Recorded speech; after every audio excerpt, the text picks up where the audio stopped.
जैसे कि आप सभी जानते हैं, सच की हमेशा जीत होती है और हमारी एक छोटी सी प्रयास आप तक बड़ी खबर पहुंचाती है। तो स्वागत करते हैं आप सभी का STS न्यूज़ चैनल पर। आगे बढ़ने से पहले आप इस वीडियो को लाइक और चैनल को सब्सक्राइब जरूर कर ले और साथ में बेल आइकन भी प्रेस कर ले। चलिए बढ़ते हैं खबरों की। बता दें 2024 के लोकसभा चुनाव से पहले मंगलवार को महाराष्ट्र में बड़े सियासी उथल-पुथल की सुगबुगाहट देखने को मिली। एनसीपी सुप्रीमो शरद पवार ने पद छोड़ने का ऐलान किया। पवार 1999 में एनसीपी के गठन के वक्त पार्टी के राष्ट्रीय अध्यक्ष है। पिछले साल ही उन्होंने फिर से 4 साल के लिए उन्होंने अध्यक्ष चुना गया था और वे 24 साल से इस पद पर है। उनके ऐलान के बाद राज्य की राजनीति में खलबली है। नए एनसीपी मुखिया को लेकर चर्चाएं तेज हो गई है। पार्टी में भी खींचातान शुरू हो गई। पार्टी कार्यकर्ता दफ्तर में डटे हैं और शरद पवार से फैसला वापस लेने की मांग कर रहे हैं। बता दें कि शरद पवार ने मंगलवार को अपनी आत्मकथा के विमोचन पर पार्टी नेताओं और कार्यकर्ताओं को बुलाया। शरद पवार के ऐलान के बाद वहां मौजूद सभी नेताओं ने एक-एक कर उनसे फैसले पर पुनर्विचार करने को कहा। कांग्रेस नेता राहुल गांधी की ओर से मानहानि केस में दायर आपराधिक पुनरीक्षण याचिका पर गुजरात हाई कोर्ट में सुनवाई पूरी हो गई। कोर्ट ने इस मामले में कांग्रेस नेता को अंतरिम संरक्षण देने से इनकार किया है। गुजरात हाई कोर्ट ने कांग्रेस नेता की याचिका पर आदेश सुरक्षित रख लिया है। दोनों पक्षों की सुनवाई पूरी होने के बाद कोर्ट गर्मी की छुट्टी के बाद आदेश पारित करेगा। राहुल गांधी की ओर से वरिष्ठ वकील अभिषेक मनु सिंघवी ने कहा है कि यह मामला पहला मामला है जब मैंने देखा है कि आपराधिक मानहानि के लिए अधिकतम सजा दी गई है। गोवा के मुख्यमंत्री प्रमोद सावंत राज्य में 90% अपराध के लिए यूपी बिहार के प्रवासी मजदूरों को जिम्मेदार ठहराया है। प्रमोद सावंत ने बयान पणजी में मजदूर दिवस के मौके पर दिया। इतना ही नहीं, उन्होंने ठेकेदारों से यूपी बिहार और अन्य राज्यों से आने वाले मजदूरों को काम देने से पहले लेबर कार्ड बनवाने की भी अपील की है।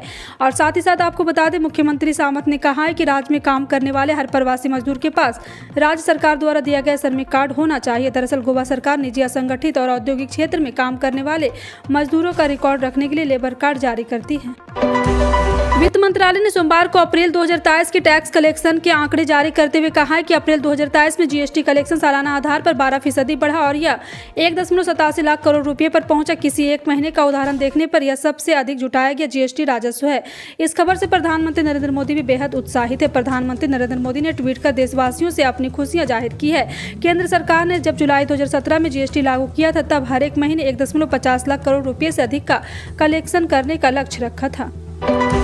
निकाय चुनाव के लिए पहले चरण के चुनाव प्रचार थम गया है। जी हां, आपको बता दें, मुख्यमंत्री योगी आदित्यनाथ ने मंगलवार को झांसी के क्रॉफ्ट मेला मैदान पर निकाय चुनाव की जनसभा को संबोधित किया। इस दौरान उन्होंने एक और बुंदेलखंड की योजनाओं का ब्यौरा दिया तो दूसरी ओर बुंदेलखंड के माफिया पर हमला बोला। मुख्यमंत्री योगी आदित्यनाथ ने कहा, बुंदेलखंड वीर और वीरांगनाओं की भूमि है। बुंदेलखंड आजादी के बाद जिस आस के साथ विकास की प्रक्रिया के साथ जुड़ने का विश्वास लगाए हुए है, उन लोगों ने विकास के लिए कभी इधर नहीं झांका।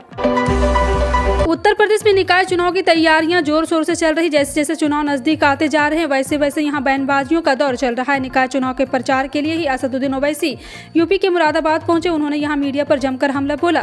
एमआईएम चीफ असदुद्दीन ओवैसी अपने ऊपर हुए हमले के बारे में बताते हुए कहा, विधानसभा चुनाव के दौरान मेरी गाड़ी पर गोलियां चलाई गई। दुआएं थी कि कुछ नहीं हुआ। जालिम ने सोचा होगा गोलियां चलाने के बाद या तो ओवैसी डर जाएगा या फिर उत्तर प्रदेश से नहीं आएगा, लेकिन ऐसा नहीं हुआ। विराट कोहली और गौतम गंभीर के बीच हुई जोरदार झड़प के बाद बीसीसीआई एक्शन में है। बोर्ड ने विराट कोहली, गौतम गंभीर और नवीन उल हक तीनों खिलाड़ियों पर भारी जुर्माना लगाया। विराट कोहली और गौतम गंभीर पर मैच फीस का 100% तो वहीं नवीन उल हक पर 50% जुर्माना लगा है। रॉयल चैलेंजर्स बेंगलुरु और लखनऊ सुपर जायंट्स के बीच खेले गए मुकाबले के बाद दोनों ही खिलाड़ी एक दूसरे से भिड़ गए, जिसके बाद बीच बचाव में दोनों टीमों के खिलाड़ियों का आना पड़ा। बेंगलुरु लखनऊ को उसी के घर में 18 रन से हराया।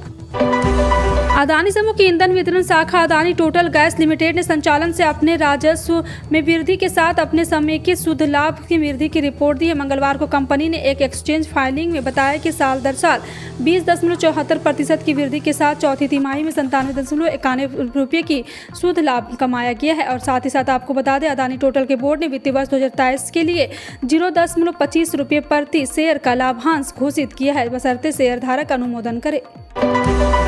समाज में महिलाओं की स्थिति पूरे समाज की स्थिति का दर्पण होती है, इसलिए बेटी बचाओ बेटी पढ़ाओ अभियान की शुरुआत पीएम नरेंद्र मोदी ने की थी। देश में तमाम राज्य सरकारों ने इसी तर्ज पर कई अन्य योजनाओं को अपने अपने राज्य में चलाया। ऐसे में यूपी की योगी आदित्यनाथ सरकार ने कन्या सुमंगला योजना राज्य की बेटियों के लिए चालू की है।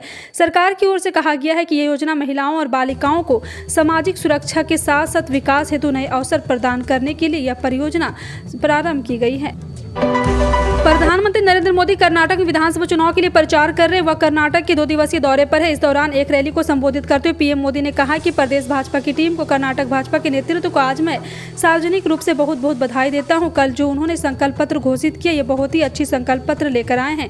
इसमें कर्नाटक के देश का नंबर 1 राज्य बनाने के रोड मैप है। इसमें आधुनिक इंफ्रास्ट्रक्चर का ब्लूप्रिंट है। इसमें महिलाओं के सशक्तिकरण पर जोर है। आजादी के अमृतकाल में कर्नाटक का यह पहला चुनाव है। यह चुनाव कर्नाटक को नंबर 1 राज्य बनाने का चुनाव है। ये चुनाव तय करेगा कि आने वाले 25 वर्षों में कर्नाटक विकास की ऊंचाई पर होगा।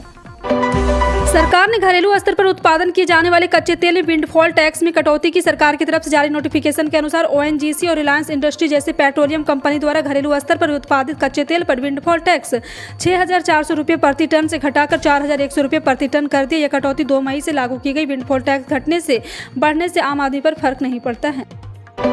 मध्य प्रदेश सरकार द्वारा शुरू की गई मुख्यमंत्री लाडली बहना योजना महिलाओं के आर्थिक रूप से मजबूती प्रदान करने वाली सबसे बड़ी योजना। ये शिवराज सरकार द्वारा महिला सशक्तिकरण की दिशा में उठाया गया अब तक का सबसे महत्वपूर्ण कदम है।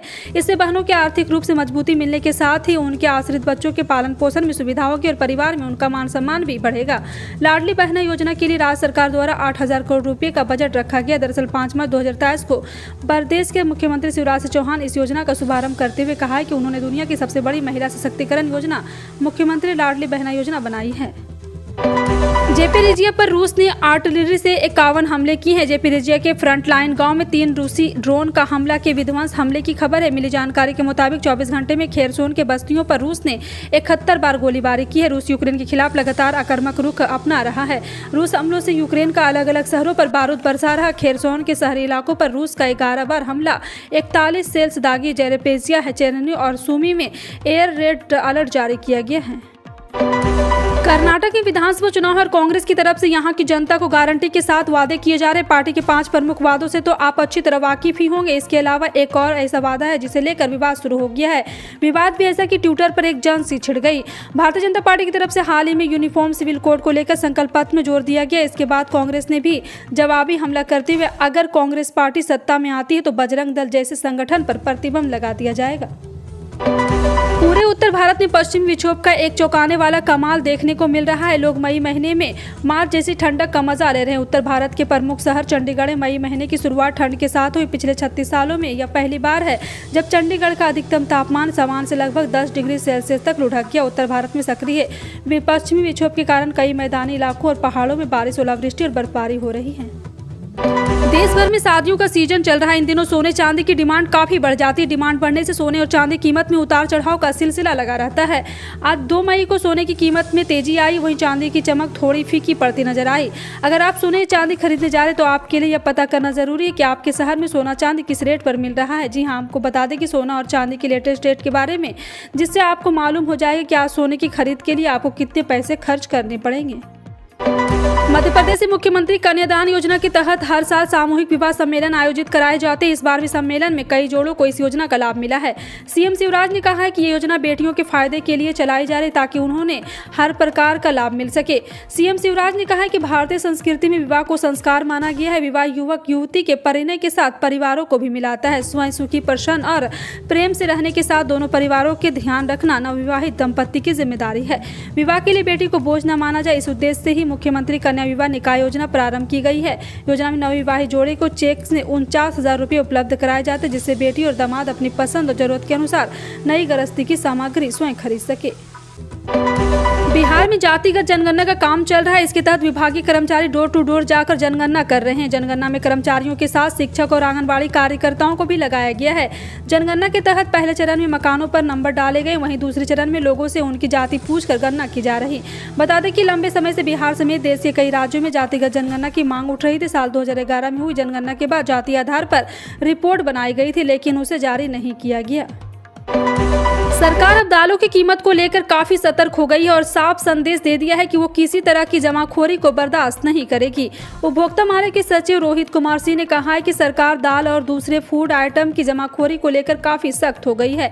ऐसे में कोई भी व्यापारी इस तरह का कोई काम ना करे जिससे बाजार में आर्टिफिशियल कमी या ऐसी कोई आशंका पैदा हो। यह बयान ऐसे समय में आया है जब बेमौसम बारिश हो रही है और देश में फसल के नुकसान की आशंका बढ़ गई है। पिछले साल अक्टूबर में बेमौसम बारिश की वजह से फसल के नुकसान के बाद कम सप्लाई होने के कारण खरीफ दाल, तुअर और स्टॉक की जमाखोरी शुरू हुई थी।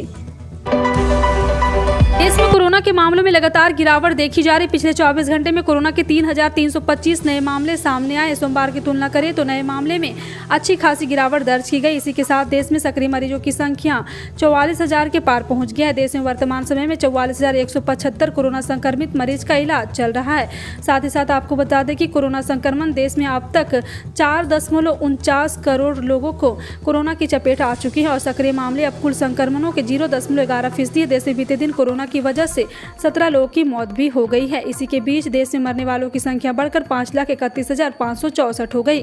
फिलहाल आपका इन सभी खबरों पर क्या कहना है, कमेंट सेक्शन में टाइप करके जरूर बताएं। इसी तरह की पल पल की अपडेट जानने के लिए जुड़े रहें आप अपने NTS न्यूज़ चैनल से। मिलते हैं अगली बड़ी खबर में, तब तक के लिए जय हिंद।